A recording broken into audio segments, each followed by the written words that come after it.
국회법 절차대로 진행을 했으면 좋겠어요. 여러분들이 타 상임위원회에서 국회법 절차대로 하지 아니하고 상임위원장의 임의로 아니면 감정 따라 했던 것에 대해서 수많이 비판을 했던 전례가 있지 않습니까? 그럼 저는 절차대로 했으면 좋겠다. 첫 번째, 인사청문회 시작을 할 때 단 한 번도 인사청문 후보자가 자리에 배석하지 않은 이후에 인사청문회를 개했던 적이 없습니다. 즉 이런 의사진행 발언도 사실은 인사청문 대상자의 인사말을 듣고 그 추후에 의사진행 발언을 통해서 여부를 설정하고 정회까지 했던 적은 있었던 것 같습니다. 그래서 제가 보기에는 오늘 전례를 파괴한, 저는 국회법과 민주주의를 파괴한 인사청문회라고 보고요.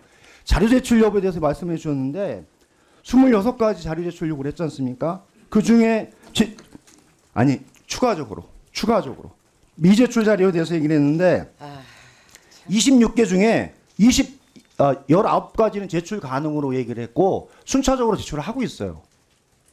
그러니까 현재 73%가 제출이 됐어요. 일례로 안 된 것은 뭐냐면 금융기관 입출금 내역 일체. 이거는 인사청문회 어떤 과정에서도 후보자와 후보자 배우자 직계 존비 속에 금융기관 입출금 전액을 전체를 제가 보기엔 제출한 예가 제가 지금 10년차 국회의원인데 단 한 번도 본 적이 없습니다. 간사님 있었습니까? 없었습니다. 그리고요. 다음에 자녀 대뷰형 지원 전형별 합격 입학 전형 결과 및 확인 자료 일체.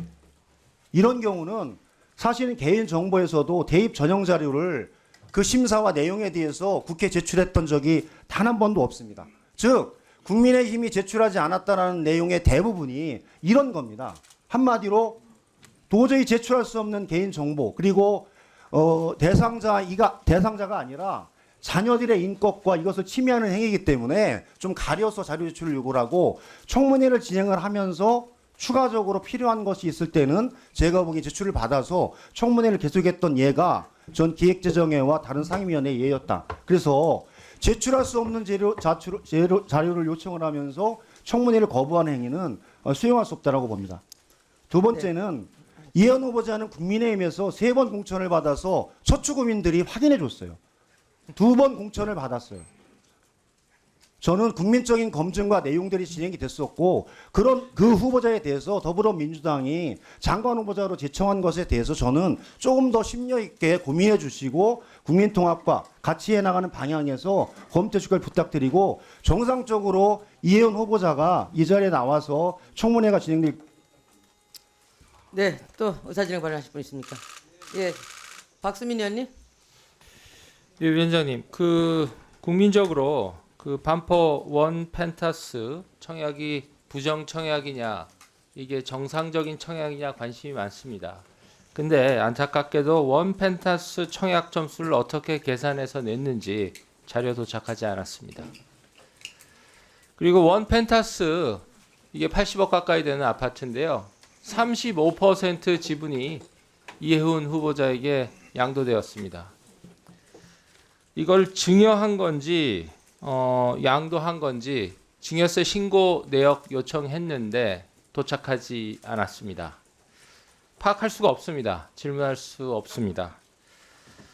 그리고 자녀들이 초등학교 때 해외에 유학을 했는지에 대해서 논란이 있는 자료가 있는데 그래서 졸업을 어디서 했느냐, 졸업장 달라 그랬습니다. 초등학교 졸업장 도착하지 않았습니다. 그리고 지금 여기 화면에 좀 띄울 수 있는지 모르겠는데 이해훈 후보자의 공직에 대한 신념, 정책적 신념 파악하기 위해서 SNS를 좀 보고자 했습니다. 페이스북, 블로그, 유튜브.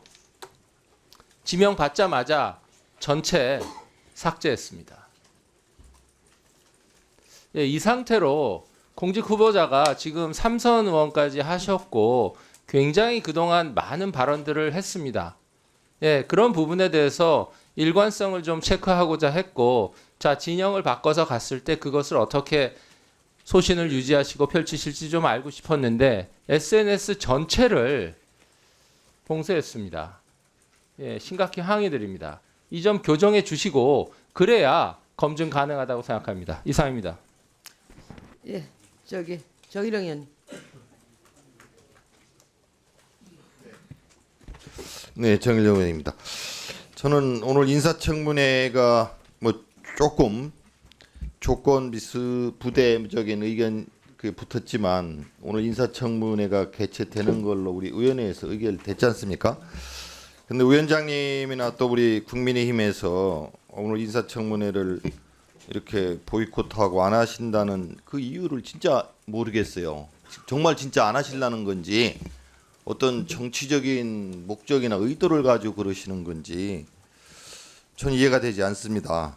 많은 의혹 언론에 보도됐고 또 이중 의원님들 또 뭐 여러 가지 보도 자료 내신 것도 다 보고 읽었어요.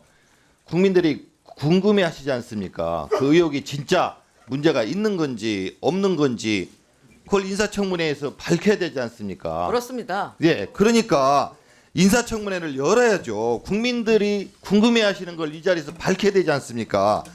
또 국회의 의무 아닙니까? 우리 상임위에서 인사청문회를 열어서 그게 진짜 진위 여부라든지 그 후보자가 자기 음성으로 육성으로 본인의 생각 또 의원님들이 질의하는 것에 대한 답변을 들어야 되지 않습니까? 근데 오늘 보이콧하는 이유가 자료가 부실하다 뭐 여러 가지가 미제출됐다 그렇게 이유를 되시는데 그동안 인사청문회에서 100% 자료를 제출한 후보자가 있었습니까?